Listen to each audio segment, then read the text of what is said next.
Hmm. Oke, Assalamualaikum warahmatullahi wabarakatuh. Selamat malam buat semuanya.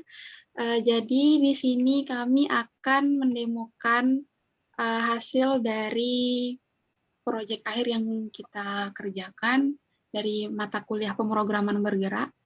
Jadi di sini ada anggota kelompok terdiri dari Alidin, saya sendiri Maidatun Izati, dan Wahyu Alfandi. Mungkin di sini untuk lebih jelasnya lagi saya akan maksudnya bukan saya, tapi kami akan menjelaskan secara ngobrol santai gitu, tidak terlalu formal. Jadi nanti apa ya, bisa saling saut menyahut lah.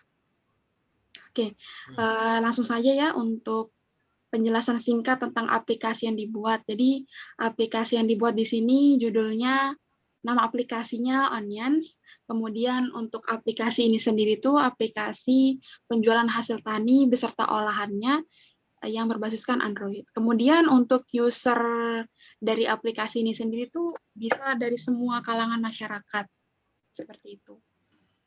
Kemudian selanjutnya untuk demo aplikasinya. Nah, di sini tertera email address dan password. Tapi jika kita belum punya akun, kita bisa buat akun baru dulu, create new account. Kalau kita punya akun berarti kita bisa sign in. Nah, di sini untuk yang buat akun baru, kita bisa pilih fotonya dulu. Opsi aja sih untuk yang kalau foto, aduh, opsi aja untuk yang foto bisa nggak dipakai atau bisa dipakai gitu. Bisa dimasukkan atau enggak. Nah, kemudian di sini kita bisa memasukkan nama lengkap, alamat email, dan passwordnya. Kemudian jika kita, nah di sini nanti ada continue nih, ntar mengarah ke halaman lain. Iya. Oke. Terus. Nah, di sini ada detail alamatnya. Kita tulis nomor telepon, alamat, nomor rumah, dan kota atau kabupaten bisa juga. Nanti tinggal klik sign up now.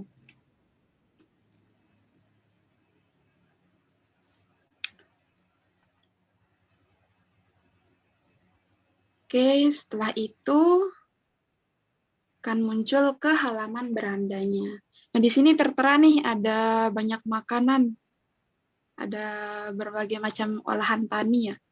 Ada kahangga, uta sepi tumis. Saya nggak tahu kahangga ini dari mana nih? Berasal dari mana? Dari Bima. Oh, dari Bima. Nah, di sini juga ada Jadi tertera nyari. nih ratingnya kayak bintang 5, bintang 4. Jadi bisa kita pilih mana makanan yang populer, mana yang direkomendasikan, terus yang rasa baru, you taste. Terus kalau kita klik salah satu menunya, ntar dia ada deskripsi dari menunya. Coba klik, Din. Oke, nah ini deskripsi menunya, terus ada ingredients-nya juga. Nah, di sini ada kan kayak tombol plus minus. Nah, di sini kita bisa tambah menu kalau kita mau order, atau bisa kita kurangin. Nah, terus kita klik order now. Setelah itu, nah di sini detail dari makanan yang dipesan. Terus di sini juga ada detail alamat dari pembelinya. Setelah itu kita bisa check out now. Nah, setelah check out now ini ada dua menu ya, ada payment method sama continue. Nah, untuk proses pembayarannya kita bisa pilih payment method dulu. Nah, nanti akan mengarah ke payment gateway Mitrans. Nah, di sini masih menggunakan mode sandbox atau mode testing yang sebelumnya sudah ada di Mitrans. Jadi di sini ada detail dari harga makanan yang sudah dipesan. Ada namanya, siapa, alamat emailnya. Kemudian ada bisa klik lanjut. Setelah itu kita bisa milih pembayaran pakai GoPay atau ATM. Kalau misalkan pakai GoPay, ntar ngarah ke ini ATM-nya. Pakai GoPay aja, Den. Pakai GoPay aja dah, Din. Ada pinnya sama. Nah, kalau pakai GoPay ntar, nah kayak gini. Terus ntar ada dimasukin kayak pin gitu. Ya, kalau Bayar, nggak salah tadi ada pin. Coba klik lanjut. bayar, Den. Bayar dengan GoPay. Nah, di sini kita bisa masukkan pin. Terus di submit. Kita close aja langsung ya, karena di sini kita tidak akan Itu melakukan aja pembayaran secara 654321 tuh. asli.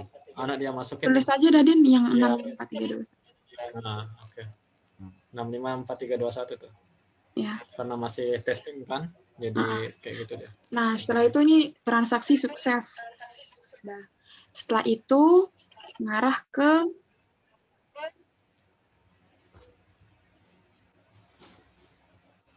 continue. Kembali ke Ada tadi enggak, langsung dia ke continue.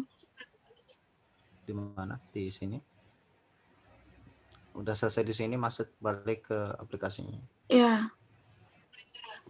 Nah, sini. Setelah itu kalau mau pilih order other foods, jadi dia ngarah ke menu home. Jadi kita bisa order. Terus ntar kalau mau view profil, enggak sih, view apa sih tadi? View order. Nah, nanti dia bisa ngarah ke sini.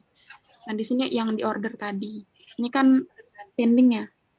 Jadi kalau udah misalkan kalau udah diantar nanti bakalan ngarah ke post ordernya. Nah, terus untuk yang menu profil itu kan belum terlaksana. Jadi apa ya? Masih kayak gini aja gitu, belum bisa diedit. Tapi untuk menu utamanya udah terlaksana dengan baik.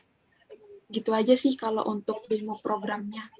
Mungkin selanjutnya dilanjutkan oleh teman saya, Wahyu dan Alidi. Kepadanya saya persilakan. Terima Oke, kasih. Kok dipersilakan sih? Ya sih benar. Kita kan kayak diskusi. Ya, mungkin saya sama Alidin dah yang ngejelasin tentang apa namanya ini, tentang foldernya. Nanti mungkin saya saut-sautan sama Alidin soalnya saling menambahkan. Jadi gini, mungkin yang pertama saya jelasin itu tentang struktur foldernya, dimana kalau Flutter ini mungkin agak asing. Kita punya beberapa folder di atas, folder Android, folder iOS, asset, sama lib. Nah, folder aset ini itu tempat untuk menyimpan aset-aset yang bakal dipakai buat aplikasinya, kayak gambar, terus kayak font, kayak gitu. Nah, kayak SVG dan sebagainya. Kemudian yang folder apa namanya itu, folder lib gitu ya. Folder lib itu kita gunakan untuk tempat kita ngoding. Jadi kayak model, service dan semacamnya itu kita taruh di sana. Nah, ini overview-nya. Itu ada Qubit. Nah, di mana Qubit itu salah satu state management dari Flutter. Itu salah satu subset dari Flutter Block namanya. Itu digunakan untuk memantau state dari dari UI-nya. Jadi ketika UI-nya berubah state, bukan ketika aplikasinya berubah state, maka UI-nya juga berubah kayak gitu. Bisa dilakukan interaksi UI kayak gitu. Jadi lebih dinamis dia. Misalkan ketika dia state-nya sedang loading gimana, ketika state-nya berhasil transaksi gimana, ketika state-nya berhasil login atau failed login itu kayak gimana kayak gitu. Kemudian kalau models itu kelas-kelasnya, maksudnya kelas data kelasnya. Nah, di folder models ada data kelasnya. Yang pertama itu ada API return value, itu data kelas yang digunakan untuk ngehandle return value dari API-nya. Sedangkan ada food itu kan ada food sama ada transaction sama user. Nah, dimana kalau food ini dia punya macam-macam lah, dia punya macam-macam atribut, terus dia ada fungsi from JSON di food transaction sama user, itu gunanya buat parsing JSON-nya, kemudian dipakai untuk membuat objek food baru dan nanti bisa dipakai di aplikasinya atau dikirim lagi ke API-nya kayak gitu. Kemudian ada service, ada services, folder services. Nah, itu folder yang digunakan untuk bertransaksi kayak fungsi-fungsi yang di dalamnya isinya fungsi-fungsi untuk bertransaksi sama API-nya. Contohnya kalau food service itu dia punya get food, maksudnya dia punya get all food kayak gitu ya. Ya, get foods-nya. Jadi dia pakai HTTP client kayak gitu, HTTP client bisa post, bisa get, dan dia ngambil URL dari API-nya. Terus dia nunggu respon dari kliennya. Kalau dia respon status code-nya 200, itu berarti dia berhasil. Kalau dia enggak 200, itu berarti kita ngasih message ke apa namanya? Ke ininya, ke aplikasinya supaya dia ngasih pesan ke user misalnya please try again kayak gitu. Dan yang di return adalah hasil dari apa namanya? Hasil dari API-nya. Kemudian ada di service, ada di transaction service juga sama, isinya macam-macam fungsi kayak gitu. Dan ada di user service kayak gitu. Nah, ini di user service juga sama sih, di transaction service juga sama, ada fungsi submit transaction, sama dia manggil API juga pakai URL, kemudian nunggu respon juga dari API-nya kayak gitu. Nah, ini tipe fungsi yang dipakai itu maksudnya dia pakai future kayak gitu. Kalau mungkin di JavaScript itu kayak async await kayak gitu sih. Async await dan itu buat nunggu apa namanya? Buat nunggu API-nya apa namanya? Buat nunggu API-nya tapi sambil jalanin app-nya kayak gitu. Jadi app-nya nggak berhenti pas dia nunggu API-nya. Nah, ketika dia dapat return dari API-nya, dia bakal jalanin callback-nya kayak gitu. Terus deh, ada folder Kalau share. untuk Nah, folder share ini itu dipakai buat definisiin global constant. Misalkan kalau di anunya, di bawahnya, di DOM itu ada kayak color-color yang dipakai kayak main color, gray color, white color, black color kayak gitu yang dipakai buat di seluruh aplikasinya. Jadi kita nggak makainya kalau mau rubah DOM-nya kita bakal rubah di sini aja kayak gitu. Ada font style-nya dan semacamnya kayak gitu, dan default margin-nya.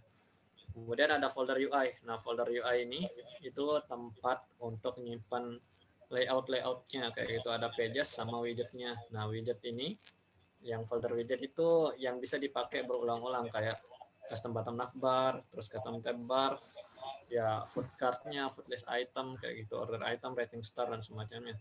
Kemudian kalau pages-nya itu keseluruhan layout-nya kayak gitu. Misalkan kita mau masuk ke food pages kayak gitu. Food page. Ada yang itu. Nah, oke. Nah, ini kalau kalau di Kotlin itu dia mirip kayak apa namanya? Mirip kayak activity-nya kayak gitu. Tapi di sini yang kita pakai itu ada namanya widget build. Nah, itu buat ngerender XML, atau kalau di Kotlin mungkin XML, kalau di sini widgetnya ngerender widget tree-nya kayak gitu. Dan di sini dia nge-return-nya kontainer, karena di food page ini dia bakal dia dipanggilnya sebenarnya di general page. Di general page itu ada widget scaffold.